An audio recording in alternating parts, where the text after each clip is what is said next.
Waste water کی pumping اور discharge اسٹیشنوں میں آنے والے مختلف آپریٹنگ مسائل کا جاننا ضروری ہے تاکہ یہ یقینی بنایا جا سکے کہ پمپ چلتے رہیں اور اس میں کام کرنے والے عملے کو ان خطرات سے بچایا جا سکے جو ان کی صحت اور حفاظت کو متاثر کر سکتے ہیں۔ یہاں ہم پیش آنے والے مختلف مسائل کے ساتھ ساتھ ان بنیادی اقدامات کا ذکر کریں گے جن پر عمل درآمد کر کے مسائل پیدا ہونے سے روکا جا سکتا ہے۔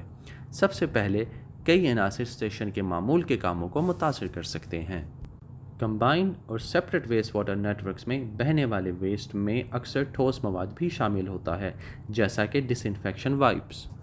اسٹیشن کے ٹینک سٹوریج کے انلیٹ پر موجود اسکرین عام طور پر اس طرح کے ویسٹ کو روک کے رکھتی ہے، لیکن اس کے باوجود تمام ویسٹ نہیں روکا جا سکتا۔ پائپوں، پمپوں اور دیگر ہائیڈرولک آلات سے گزرنے والے بیرونی مواد ان میں پھنس کر ان کو ناکارہ کر سکتے ہیں، اس لیے اسکرین کو باقاعدگی سے صاف اور اس کی انسپیکشن کرنا ضروری ہے۔ امپیلرز کی کچھ اقسام جیسا کہ گرائنڈر اور ہیلی کاپٹر امپیلر اسٹیشن کے آلات کے بند ہونے کے خطرے کو واضح طور پر کم کرتی ہیں۔ اگر اسٹیشن کی کارکردگی کم ہو جائے تو آپریٹر رکاوٹ سے متعلق کسی بھی خرابی کی نشاندہی کر سکتا ہے۔ کمبائنڈ نیٹ ورک کے ایک اور حصے پر بھی توجہ دینی چاہیے جسے اوور فلو ویئر یا سپل وے کہتے ہیں۔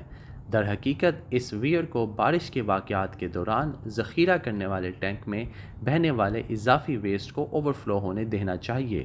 اس کا مقصد یہ ہے کہ سائٹ میں ویسٹ نہ بہے اور اس کی وجہ سے پیش آنے والی خرابیوں سے بچا جا سکے، اس لیے اس بات کا خاص خیال رکھا جائے کہ اوور فلو ویئر بلاک نہ ہو۔ دوسرا یہ کہ اسٹیشن کا ٹینک آہستہ آہستہ ریت اور بجری سے بھر سکتا ہے جو بہنے والے پانی کے ساتھ آتی ہے۔ یہ جمع شدہ مواد ٹینک کی ذخیرہ کرنے کی صلاحیت کو کم کرتا ہے اور پمپ کی سکشن کرنے کی خصوصیات پر منفی اثر انداز ہو سکتا ہے۔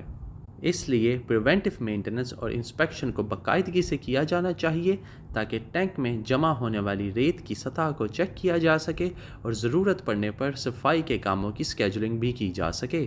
تیسرا یہ کہ اس بات کو یقینی بنایا جائے کہ مینوفیکچررز کی طرف سے تجویز کردہ فی گھنٹہ سٹارٹ اپ اور سٹاپیج کی تعداد پر عمل کیا جائے تاکہ سینٹریفیوگل پمپ کو نقصان سے بچایا جا سکے، اور ان پمپس میں خاص احتیاط برتنی چاہیے جن کو مینول طریقے سے آپریٹ کیا جاتا ہے۔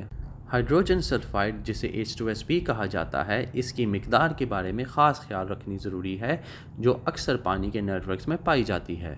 نہایت کم مقدار میں H2S گیس سڑے ہوئے انڈوں کی سی بو دیتی ہے جو آسانی سے پہچانی جا سکتی ہے اور یہ مقدار مضر صحت نہیں ہوتی، تاہم اس کی مقدار جتنی زیادہ ہوگی انسانی صحت پر اتنے ہی زیادہ منفی اثرات مرتب کرے گی۔ بہت زیادہ مقدار میں یہ فوری موت کا باعث بھی بن سکتی ہے۔ مزید یہ کہ H2S گیس جیسے ہی کسی سطح کے ساتھ تعلق میں آتی ہے سلفیورک ایسڈ میں تبدیل ہو جاتی ہے۔ Sulphuric acid waste water treatment کی مشینوں میں موجود کنکریٹ اور دھاتی پرزوں کو شدید نقصان پہنچاتی ہے جو بالآخر پائپ اور پمپنگ مشینوں کی ساخت پر منفی اثر انداز ہو سکتی ہے۔ نیٹ ورکس اور پمپنگ اسٹیشنوں میں حفاظتی اور ریمیڈیل کاموں کو ایک بند جگہ میں کیے جانے والے کام کے طور پر سمجھا جانا چاہیے، اس لیے آپریٹر کو معمول کے حفاظتی آلات کے علاوہ مندرجہ ذیل آلات سے بھی لیس ہونا چاہیے۔ ایک 4 گیس ڈیٹیکٹر جو کاربن مونو آکسائڈ اور دھماکہ خیز گیس جیسا کہ H2S اور آکسیجن کی مقدار کی مسلسل پیمائش کرتا ہے، اور خود ساختہ سانس لینے کا سامان۔ آپ کو کیا یاد رکھنے کی ضرورت ہے؟ پمپوں کو خراب ہونے سے بچانے کے لیے چیک کریں کہ اسکرین اچھی طرح سے کام کر رہی ہے تاکہ بیرونی مواد پمپ اور دیگر ہائیڈرولک آلات کو ناکارہ نہ کرے۔